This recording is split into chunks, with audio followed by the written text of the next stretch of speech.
Oh, Henry. Roads we choose. 20 miles west of Tucson, the evening express stopped at a pumping station to get water. In addition to water, the locomotive of this famous express has captured something else that is not so useful for him. While the fireman was unhooking the hose, Bob Tidball, Shark Dodson, and a half-breed Indian from the Creek tribe, nicknamed John Big Dog, climbed aboard the engine and showed the driver the 3 round holes of their pocket artillery guns. This made such a strong impression on the driver that he instantly threw up both hands up, as one does when exclaiming, "Why?" At a short command from the Shark Dodson, who was the head of the attacking party, the driver stepped onto the rails and unhooked the locomotive and the tender. Then John Big Dog, climbing up on a pile of coal, pointed 2 revolvers at the engineer and the fireman for fun, and told them to take the engine 50 yards away from the train and await further orders. Dodson the Shark and Bob Tidball did not let the gold pour rock like the passengers pass through the din, but went straight to the rich placers of the mail car. They took the conductor by surprise. He was completely sure that the evening express did not collect anything more harmful and dangerous than pure water. While Bob Tidball was beating this pernicious delusion out of his head with the handle of a 6-shooter Colt, Dodson the Shark wasted no time in planting a cartridge of dynamite under the safe of the mail car. The safe exploded, giving $30,000 of net profit in gold and credit cards. Passengers here and there leaned out of the windows to see where the thunder roared. The chief conductor pulled the rope from the bell, but it hung lifelessly, offering no resistance. Dodson the Shark and Bob Tidball, throwing their prey into a sturdy canvas bag, jumped to the ground and, stumbling on high heels, ran to the engine. The driver, sullenly but prudently obeying their command, drove the locomotive away from the stationary train. But even before that, the conductor of the mail car, waking up from hypnosis, jumped out onto the embankment with a Winchester in his hands and took an active part in the game. John Big Dog, who was sitting on the coal tender, made a wrong move, exposing himself to the shot, and the guide slammed him with a trump ace. The knight of the high road rolled to the ground with a bullet between his shoulder blades, and thus the share of the booty of each of his partners increased by 1/6. 2 miles from the pumping station, the driver was ordered to stop. The bandits waved goodbye defiantly to him and, sliding down the steep slope, disappeared into the thick thickets that bordered the path. 5 minutes later, with a crash through the chaparral bushes, they found themselves in a clearing where 3 horses were tied to the lower branches of the trees. One of them was waiting for John Big Dog, who was not to ride it day or night. Having removed the saddle and bridle from this horse, the bandits set it free. On the other 2 they sat down themselves, putting the sack on the bow of the saddle, and galloped quickly, but looking around, first through the forest, then through the wild, deserted gorge. Here, Bob Tidball's horse slipped on a mossy boulder and broke his front leg.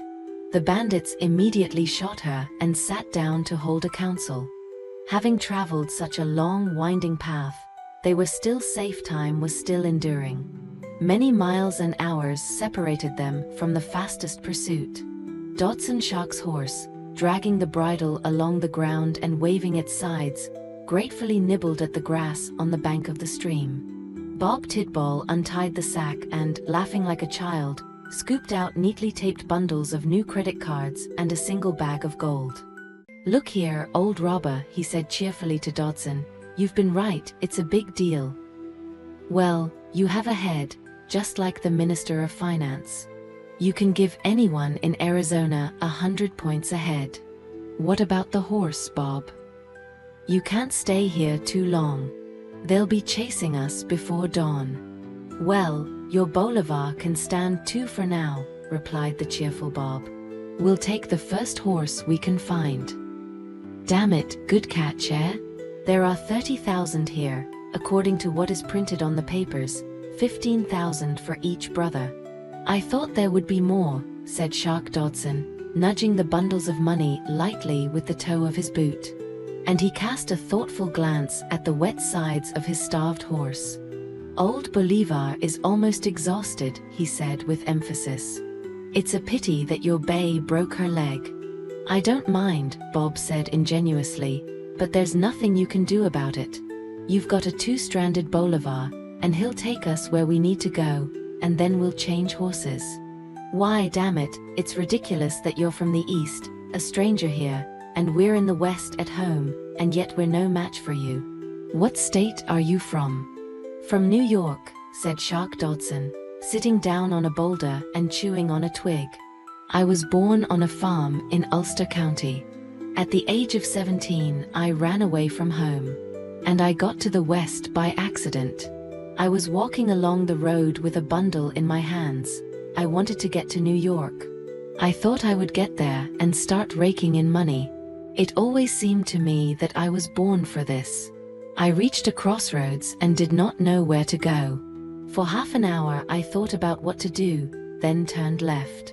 By evening, I caught up with the circus cowboys and moved west with them. I often wonder what would have happened to me if I had chosen a different path. I think it would be the same, said Bob Tidball philosophically. It's not about the road we take. What is inside us makes us choose the road. Dodson the shark stood up and leaned against a tree. I'm sorry your bay broke her leg, Bob, he repeated with emotion. Me too, Bob agreed. It was a good horse. Well, Bolivar will take us out. Perhaps it's time for us to move, Shark. I'm going to put it all back and go. A fish looks for where it is deeper, and a man where it is better. Bob Tidball put the prey in a sack and tied it tightly with a rope. Looking up, he saw the muzzle of a .45 caliber Colt, from which Shark Dodson was aiming at him with a trembling hand. Stop these jokes, Bob said, grinning. It's time to move. Sit as you sit. The shark said, You're not going to move from here, Bob. I hate to say this, but there's room for only one thing. Bolivar is exhausted, and he cannot bear two. You and I have been comrades for 3 years, Shark Dodson, Bob replied calmly. More than once you and I have risked our lives. I have always been honest with you. I thought you were a human being. I heard something wrong about you, that you killed 2 people for nothing, but I didn't believe it. If you're joking, Shark, put away the Colt and let's run quickly. And if you want to shoot, shoot, Black Soul, shoot, Tarantula. Dodson Shark's face expressed deep sadness. You won't believe it, Bob, he sighed. I'm sorry your bay broke her leg. And his face changed instantly. Now it expressed cold cruelty and implacable greed. The soul of this man peeped through for a moment, as the face of a villain sometimes peeps out of the window of a respectable bourgeois house. In fact, Bob was not destined to move.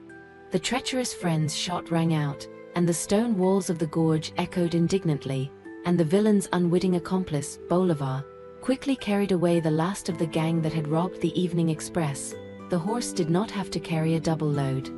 But as Shark Dodson rode through the woods, the trees before him seemed to be covered with mist. The revolver in his right hand became the curved handle of an oak chair. The upholstery of the saddle was strange, and when he opened his eyes he saw that his feet were resting not on the stirrups, but on the bog oak desk. So I say that Dodson, the head of Dodson and Decker, Wall Street, opened his eyes. Next to the chair stood Peabody's trusted clerk, not daring to speak. Under the window, the wheels rumbled dully, the electric fan buzzed soporifically. Ahem. Peabody, Dodson said, blinking. I think I've fallen asleep. I had a most curious dream. What's the matter, Peabody? Mr. Williams from Tracy and Williams is waiting for you, sir. He came to pay for X, Y, Z. He got caught with them, sir, if you remember. Yes, I remember. And what is the price for them today? $1.85, sir. Well, pay him at that price. I'm sorry, sir, Peabody said, worried. I spoke to Williams. He's an old friend of yours, Mr. Dodson, and you've bought up all the X, Y, and Z.